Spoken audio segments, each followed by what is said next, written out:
Often when we talk about elections, it's said every vote counts, and that couldn't be more true than Winona, where a local race is still undecided weeks later due to a tie. CBS 19's Jesus Martinez breaks down what this means for taxpayer money and where the race goes from here. Winona is a small town with a population of less than 700 people.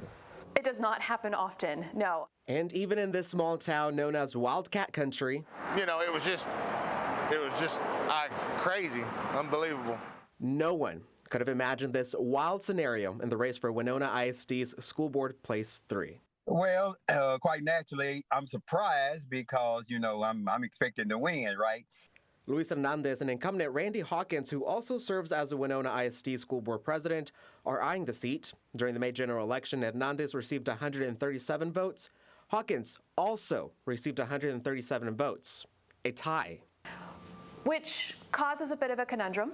So what happened next? Well, the candidates had a choice to withdraw from the race or leave it up to chance. It's called casting of the lots. They can flip a coin, they can play rock, paper, scissors. But neither withdrew. So this past Wednesday, there was a recount. And, well, it's still a tie. In almost a decade of overseeing elections, Michelle Alcon, who is now the election administrator for Smith County, had to do some research. But it is a rare instance, and it's something that you have to, okay, let me dig back through the election code and figure out what we're supposed to do here. It's now up to the school board to host another election, a revote, and it's coming at a hefty price for them.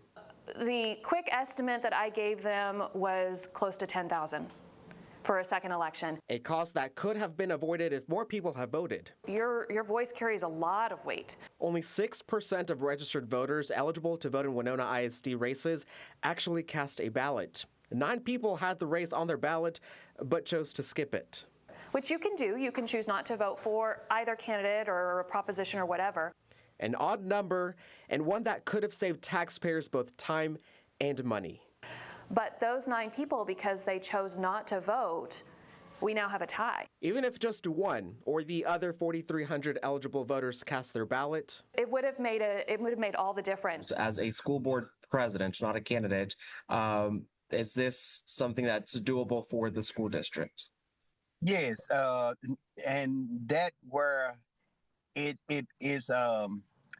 It don't sit well with me because, but that's the way it happens because one vote matters, right? But both candidates agree voting is what truly matters when it comes to the future of the community. One vote would have mattered here, so come out and vote. In Winona, Jesus Martinez, CBS 19.